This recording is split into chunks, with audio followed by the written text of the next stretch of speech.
Hello everyone, welcome back to RK's academy. I hope you all are doing well. So आज हम lecture third पे बात करेंगे, जो कि जनरल अवेयरनेस एमसीक्यू सीरीज़ हमने स्टार्ट की है। आपके एसएससी सीजीएल 2023 टायर फर्स्ट के लिए ये सीरीज़ बहुत ही हेल्पफुल और इम्पॉर्टेंट रहेगी, जिसमें हम प्रीवियस ईयर एमसीक्यूज़ आपके साथ डिस्कस करते हैं और उस पर एक्स्ट्रा इन्फॉर्मेशन और नॉलेज आपके साथ शेयर करते हैं, और कैसे आगे एमसीक्यूज़ आएंगे उस पर हम बात करते हैं। और अभी तक जो हमने लेक्चर इस पे बनाए हैं, अगर आपने अभी तक वो नहीं देखे तो आप जाके वो देख लीजिएगा। आपको अच्छे से आइडिया आएगा और समझ आएगा कि हम क्या चीज़ें यहाँ पे जो है कवर कर रहे हैं और कौन कौन से चीज़ें आपके लिए इंपॉर्टेंट रहेंगी, कौन कौन से टॉपिक्स या पॉइंट्स आपके लिए इंपॉर्टेंट रहेंगे जो आपको याद रखने हैं। और अगर आपने अभी तक हमारा चैनल सब्सक्राइब नहीं किया है तो चैनल को सब्सक्राइब करें और वीडियोज़ को लाइक और शेयर किया करें, इससे हमें थोड़ा मोटिवेशन मिलता है। और स्टार्ट करने से पहले मैं बताना चाहूँगा कि कॉपी और पेन आप अपने पास रख लीजिएगा। जो भी यहाँ पे एक्स्ट्रा पॉइंट्स आपको शेयर किए जाएंगे वो आप अपने पास नोट डाउन करके रखिएगा और उनको अच्छे से फिर रिवाइज आप कर सकते हैं। फाइन, तो स्टार्ट करते हैं हम आज के पहले एमसीक्यू से, जो कि हमारे पास है। Who among the following composers won the Grammy in 2015 for his album. तो इनमें से किसने ग्रैमी जीता है for his album winds of Samsara. Winds of Samsara album के लिए उन्होंने अपनी जो है ग्रैमी का अवार्ड जीता है in 2015। A collaboration with South African flautist Wouter Kellerman, इसके साथ इन्होंने क्या कोलैबोरेट किया था। फाइन, तो वो कौन थे? That was Ricky Kej. रिकी कैज इनका नाम था। Fine, it is not K, it's Kej. तो इनको ये 2015 में ये ग्रैमी अवार्ड मिला था। Fine, it was 57th annual award ceremony जो था ग्रैमी का, ये लॉस एंजलिस में हुआ था, वहां पे उनको मिला था। फाइन, ग्रैमी का मैं आपको बताना चाहूंगा, ये एक जो रिकॉर्डिंग एकेडमी है उसके द्वारा प्रेजेंट किया जाता है, recording academy of United States. और किस लिए ये जो इनको दिया जाता है? To recognise outstanding achievements in music industry. Fine, और इसका पहला अवार्ड कब दिया गया था? It was 4 May 1959। ये चीजें आप याद रखेंगे। मूव करते हैं नेक्स्ट क्वेश्चन पे, which is in which of the following Indian states. इनमें से कौन सी इंडियन स्टेट्स में Harappan cities have not been found. तो हरापन सिटीज नहीं मिली थी, तो मैं आपको बताना चाहूंगा जहां पे मिली थी। It was Gujarat, Rajasthan, Haryana plus Punjab in India. तो ये सारी जो स्टेट्स थे ये इंडिया में थे, और पाकिस्तान में सिंध और पंजाब था, पंजाब एंड सिंध। फाइन, ये मिली थी। सो करेक्ट ऑप्शन आपका बन जाता है उत्तराखंड, जो कि नहीं मिली थी वहां पे। और इसके बारे में बताना चाहूंगा, इंडस वैली सिविलाइजेशन आपको अच्छे से याद करना ही होगा। इंडस वैली सिविलाइजेशन में आपको क्वेश्चंस आ ही जाते हैं, और ये इस्टेब्लिश हुई थी Indus valley civilisation around 3300 BC। Fine, और इसको हम हरापन सिविलाइजेशन भी कहते हैं, ये चीज आप याद रखेंगे। नेक्स्ट क्वेश्चन पे हम यहाँ पे बात कर लेते हैं। इससे पहले मैं आपको बताना चाहूंगा कि इस वीडियो का जो पीडीएफ है वो आपके साथ टेलीग्राम पे शेयर किया जाएगा। टेलीग्राम पे हम मॉक्स कंडक्ट कराते हैं। अगर आप अभी तक टेलीग्राम पे नहीं जुड़े हो तो लिंक डिस्क्रिप्शन बॉक्स में दे रखा है, वहां से आप जुड़ जाइएगा टेलीग्राम पे। वहां पे आपको फ्री स्टडी मटेरियल मिलेगा, और जो पीडीएफ होते हैं इस क्वेश्चन के या इस वीडियो लेक्चर के जो पीडीएफ होते हैं वो आपको वहीं पे मिल जाते हैं। और मैं बताना चाहूँगा, अगर आपको कोई भी डाउट्स है, कोई भी कुछ भी आप कहना चाहते हो, आप हमारे साथ जुड़ जाइएगा टेलीग्राम पे। वहाँ पे आप हमें डायरेक्ट मैसेज कर सकते हैं। वहाँ पे जो भी आपके डाउट्स है वो आप हमारे साथ वहाँ पे शेयर कर सकते हैं, हमारे साथ बात कर सकते हैं। फाइन, तो क्वेश्चन की बात कर ले। Question number 3 is burning of coal is an example of. The burning of coal किसकी एग्जाम्पल है? It is combination reaction. Combination reaction क्या होती है? बेसिकली ये एक ऐसी रिएक्शन होती है जहां पे दो या दो से ज्यादा एलिमेंट्स या कंपाउंड्स जो होते हैं कंबाइन होके एक सिंगल कंपाउंड बनाते हैं, just like A + B which gives AB। Fine, ये आपका रिएक्शन हो जाता है इसमें कॉम्बिनेशन रिएक्शन में। वहीं पे डिस्प्लेसमेंट रिएक्शन की अगर हम बात करें तो इसमें क्या होता है? डिस्प्लेसमेंट रिएक्शन में इसमें एक element takes place with another element, जैसे कि यहां पे मैं आपको दिखा दूं, which is A + BC which gives AC + B। Fine, this is the example of displacement reaction. वहीं पे डबल डिस्प्लेसमेंट रिएक्शन की बात अगर हम करें, यहाँ पे क्या होता है? इसमें दो reactants exchange ions to form a new compounds. इसमें दो रिएक्टेंट्स जो होते हैं वो एक्सचेंज आयंस करते हैं to form a new compound, just like AX + BZ gives AZ + BX। ये आप याद रखेंगे इसमें। और डीकम्पोजिशन रिएक्शन में क्या होता है ये आपको पता ही होगी कि वन रिएक्टेंट जो होता है वो ब्रेक डाउन हो जाता है इनटू टू और more products, just like A B which gives A plus B. Fine, ये आप याद रखेंगे। So correct option for the question number 3 is option 3 combination reaction. Next question की हम यहां पे बात कर लेते हैं which is question number 4। The foremost right among rights to freedom. Rights to freedom जो कि फंडामेंटल राइट है, और कितने फंडामेंटल राइट्स है? 6 फंडामेंटल राइट्स आर देयर। ये आपको याद होना चाहिए। कौन कौन सा है? Right to equality, right to freedom, right against exploitation, right to freedom of religion, cultural and educational right और राइट टू कॉन्स्टिट्यूशनल रेमेडीज। ये आपके 6 जो फंडामेंटल राइट्स है। और पार्ट 3 जो part 3 of the Indian constitution है उसमें ये दिए गए हैं। आर्टिकल 12 से लेकर 35 जो है वो डील करते हैं किसके साथ? जो फंडामेंटल राइट्स है इनके साथ। फाइन, फंडामेंटल राइट्स जो होते हैं वो सारे फंडामेंटल राइट्स जो होते हैं आपके वो अंडर स्पेशल सर्कमस्टेंसेस में सस्पेंड होते हैं। फाइन, एक्सेप्ट आर्टिकल 20 एंड 21 जो कि आपके फंडामेंटल राइट्स, फंडामेंटल जो आपकी राइट्स टू फ्रीडम में है वो आपके आर्टिकल 19, 20, 21, 21A एंड 22, ये जो 5 आर्टिकल्स है ये आपके राइट टू फ्रीडम में आते हैं। और इसमें 20 और 21 जो होता है वो सस्पेंड नहीं होता है। इसमें 21 जो है that is more important, that is the right to life and personal liberty. This is the right option for the question number 4। यही वो इंपॉर्टेंट राइट है इन राइट्स टू फ्रीडम में। फाइन, आर्टिकल 21 ये है। और आर्टिकल 20 बेसिकली क्या है? Article 20 is protection with respect to conviction for offences. ये आपके लिए इंपॉर्टेंट है। और ये राइट्स के लिए मैं आपको बताना चाहूंगा जो फंडामेंटल राइट्स है इनको आप अच्छे से एक बार देख लीजिएगा, अच्छे से इनको मेमोराइज करके रखिएगा क्योंकि ये क्वेश्चन में आपको पूछे जाते हैं। फाइन, जितना मेरे से हो सकेगा मैं आपके साथ शेयर करूंगा। मैं कोशिश करूंगा कि आपके साथ सारे जो आर्टिकल्स है वो 1 बाय 1 वीडियोस में आपके साथ डिस्कस करूंगा। तो आपके लिए ये सीरीज इंपॉर्टेंट बन जाती है। सारे वीडियोस आप अच्छे से देख लीजिएगा, बहुत सारी चीजें आप यहाँ से सीख सकते हैं। कुछ डाउट्स होंगे आपके प्रिपरेशन में, कुछ डाउट्स रह गए होंगे वो भी आपको यहाँ पे क्लियर होंगे। फाइन, तो क्वेश्चन नंबर 4 का right answer is right to life and personal liberty. Next question की हम बात कर लेते हैं यहाँ पे question number 5। Name the physicist who is credited with the discovery of neutron. तो हमें उस फिजिस्ट का नाम बताना है जिन्होंने क्या की थी? डिस्कवरी ऑफ न्यूट्रॉन की थी। This 1932 discovery led to his winning the Nobel prize. तो इनको नोबेल प्राइज भी इस डिस्कवरी के लिए मिला था। वो कौन थे? That was James Chadwick. ये सब आपको पता होगी। तो 1932 में इन्होंने ये डिस्कवर किया था और 1935 में इनको नोबेल प्राइज इसके लिए मिला था। 1935, ये आप याद रखेंगे। फाइन, वहीं पे अगर मैं मैक्स प्लांक की बात करूं तो इन्होंने क्या दी थी? क्वांटम थ्योरी जो थी वो इन्होंने दी थी। It was quantum theory of modern physics. वहीं पे इनकी अगर मैं बात करूं एनरिको फर्मी की, इनको भी नोबेल प्राइज मिला था। जो इन्होंने रिसर्च की थी radio activity and nuclear reactions पे, उनके लिए इनको नोबेल प्राइज मिला था। J.S. फ्लेमिंग की अगर मैं बात करूं तो राइट हैंड रूल जो आपके है, राइट हैंड रूल, ये भी किसने दिए थे? आपके J.S. फ्लेमिंग ने। और इन्होंने इन्वेंट किए थे वैक्यूम ट्यूब्स, ये आप याद रखेंगे। फाइन, ये हो जाता है आपका क्वेश्चन नंबर 5। और क्वेश्चन नंबर 6 की अगर हम बात करें यहां पे, that is who is the first and currently the only batsman. कौन से पहले और वो अकेले बैट्समैन ऐसे हैं जिन्होंने double hundreds in 4 consecutive test series, 4 consecutive test series में इन्होंने डबल हंड्रेड्स किए थे। It was against Bangladesh.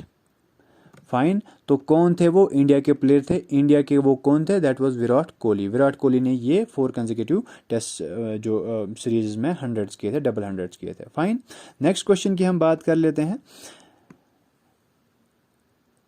कोलाथुनाडु, Valluvanad and Thekkumkur were ancient small time kingdoms in which state of India. तो किस स्टेट में थे ये? It was Kerala. केरला में ये जो है प्रेजेंट थे। फाइन, नेक्स्ट क्वेश्चन की हम यहाँ पे बात कर लेते हैं। इसके पहले मैं आपको बताना चाहूँगा स्टेट्स पे मुझे याद आया कि सारे स्टेट्स के चीफ मिनिस्टर जो है वो आप याद रखेगा। कौन कौन से स्टेट्स में चीफ मिनिस्टर्स कौन है वो आप याद रखेंगे क्योंकि ये आपको क्वेश्चंस में जो है पूछे जाते हैं एग्जाम्स में। Chief ministers of states. वहीं पे दूसरी चीज़ केरला के बारे में आप अच्छे से पढ़ के जाइएगा, क्योंकि केरला में मोस्ट ऑफ द क्वेश्चन जो है आपके एग्जाम में पूछे जाते हैं अबाउट बहुत सारी चीज़ें जो केरला में वो आपको पूछे जाती है। तो केरला को आप अच्छे से एक बार देख लीजिएगा कि क्या क्या चीज़ें वहाँ पे फेमस है और किस लिए फेमस है केरला, और कौन चीफ मिनिस्टर है केरला के, वो आप अच्छे से याद करके रखेंगे। फाइन, नेक्स्ट क्वेश्चन की हम यहाँ पे बात कर लेते हैं। Question number 8, sir Thomas Rao came as an official ambassador from King James I of England to which Mughal emperor's court? तो किसके कोर्ट में आए थे वो? That was Jahangir. जहांगीर के कोर्ट में आए थे। It was near about 1615 में ये आए थे।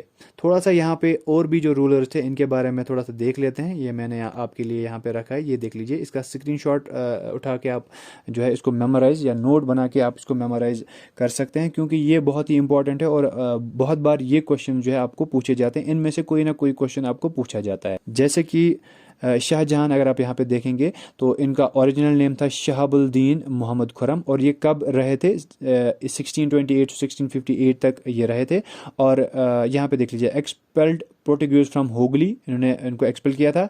His regain was called the golden age of Mughal architecture. तो ये भी आपको पूछे जाते हैं।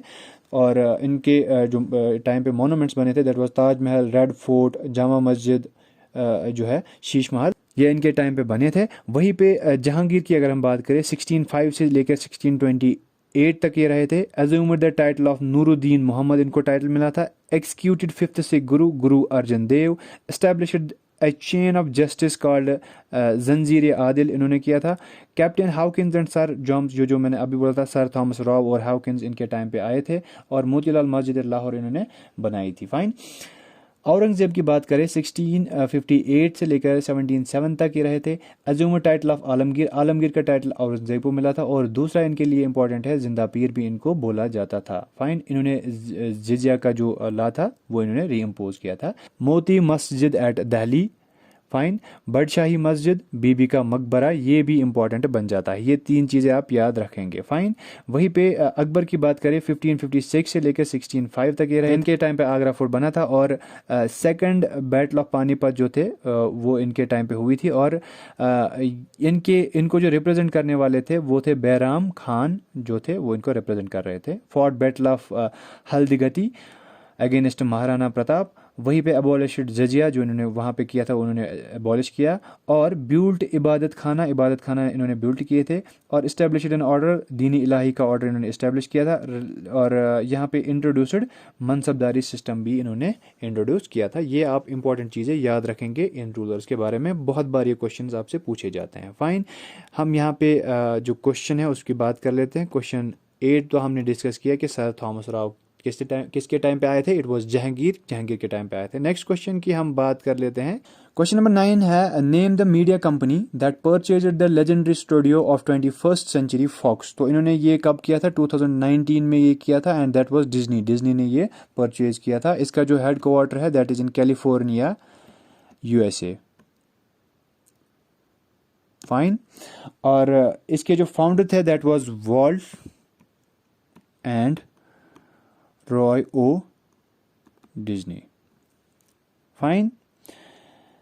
और कब ये बनी थी? It was 1923। नेक्स्ट क्वेश्चन की हम बात कर लेते हैं। Question number 10, which is what is more common name for solid carbon dioxide. Solid carbon dioxide के लिए more common name is dry ice. अगर आप टेलीग्राम पे जुड़े हो तो टेलीग्राम पे वहां पे आपने देखा होगा, कल मैंने एक मॉक कंडक्ट करवाया था जिसमें मैंने ये क्वेश्चन आपसे पूछा था। सो ये आपके SSC CGL में आया था।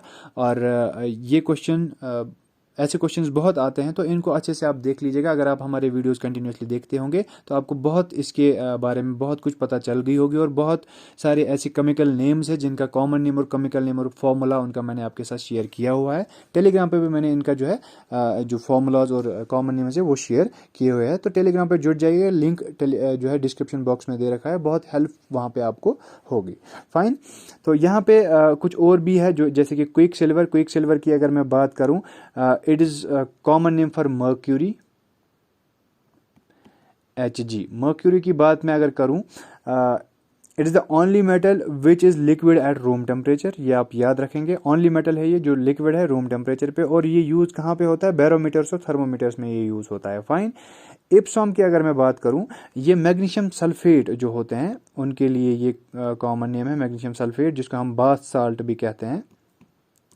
और ये किस में यूज़ होता है, इट रिलीव्स मसल स्ट्रेस वगैरह, उसको ये रिलीव करता है। वहीं पे पोटाश की अगर मैं बात करूं, it is used as fertiliser, और ये मिक्सचर ऑफ पोटेशियम कंपोनेंट्स होता है बेसिकली, जैसे कि मेनली इसमें K2CO3 होता है, ये भी आप याद रखेंगे। फाइन। नेक्स्ट क्वेश्चन की बात कर लेते हैं, question number 11।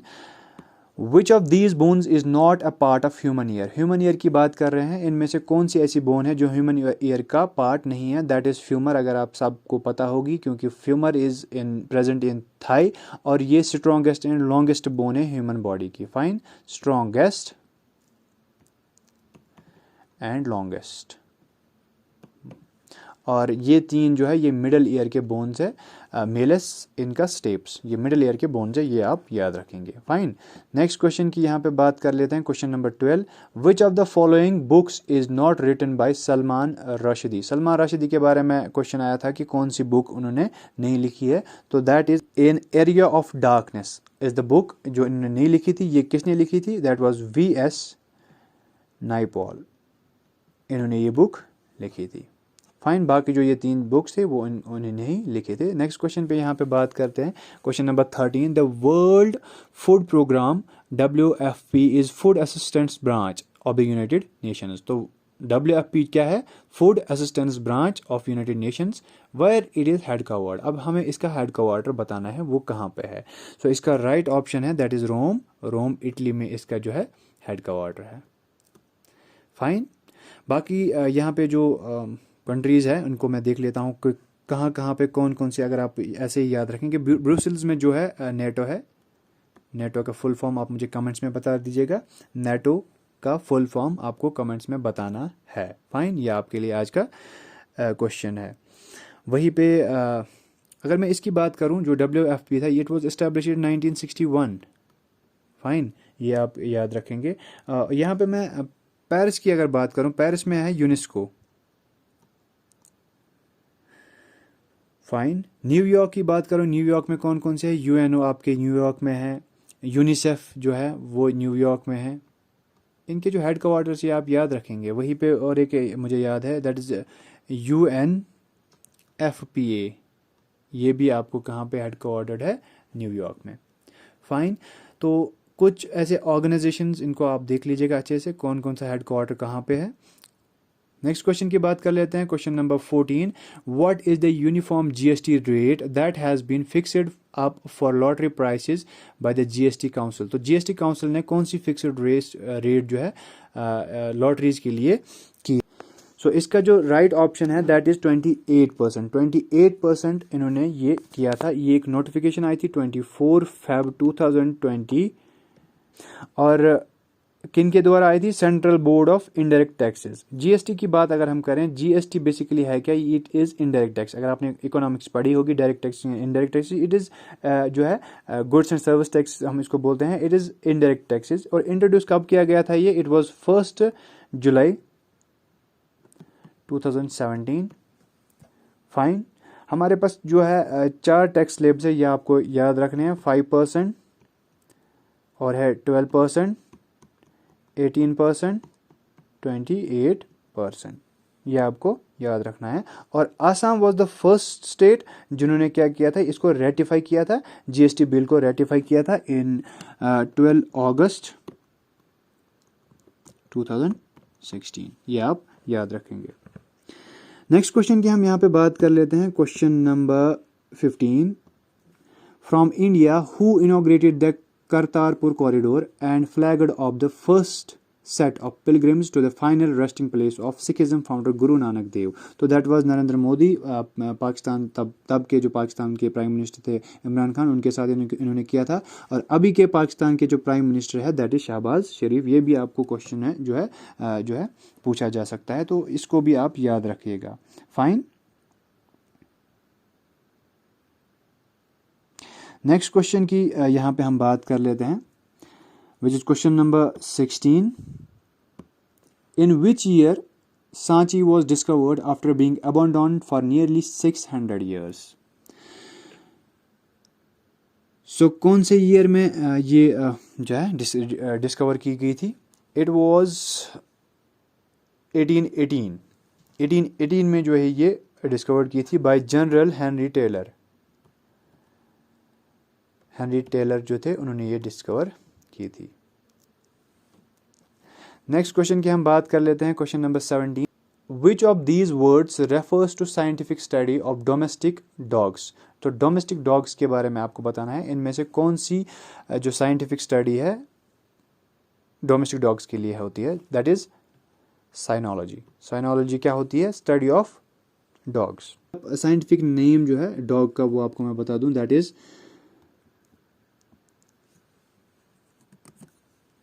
कैनिस lupus, that is the scientific name of dog. वहीं पे अगर मैं क्रीमेटिस्टिक्स की बात करूं, it is study of wealth.